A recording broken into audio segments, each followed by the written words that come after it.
திடீர்னு பாதுகாப்பே இல்லாத மாதிரி ஃபீல் பண்றீங்களா? இன்று கர்த்தர் உங்களுக்கு சொல்லுகிறது, தம்மை நம்புகிற அனைவருக்கும் அவர் கேடகமாயிருக்கிறார். சங்கீதம் 18:30. இயேசு தண்ணீரில் நடந்த போது பேதுருவும் என்னாலும் முடியும்னு சொல்லி ஒரு அசட்டு தைரியத்துல நடக்க ஆரம்பிச்சார். அவர் கண்கள் இயேசுவின் மேல் பதிந்திருந்த வரைக்கும் சரியாய் நடந்தார். எப்போது தண்ணீர், அலை எல்லாவற்றையும் பார்த்து பயந்தாரோ உடனே விழுந்து போனார். இயேசுவும் தன் கரம் நீட்டி அவரை தூக்கி எடுத்து விசுவாசமாய் இரு என்றார். ஆமாங்க, நம்முடைய நம்பிக்கை மனிதர்கள் மேலும், சூழ்நிலைகள் மேலும், பிரச்சனைகள் மேலும் இருந்தா நம்ம விழுந்து போறது நிச்சயங்க.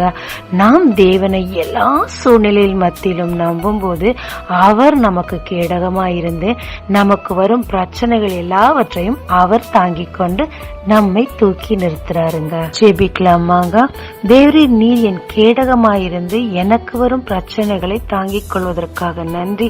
முற்றிலும் உம்மை நான் நம்ப எனக்கு கிருபை தாரும். இயேசு மூலம் பிதாவே, ஆமென். இயேசு கிறிஸ்துவின் நாமத்தில் இந்த நாளில் உங்களை ஆசீர்வதிக்கும் ஜீசஸ் விஷன்.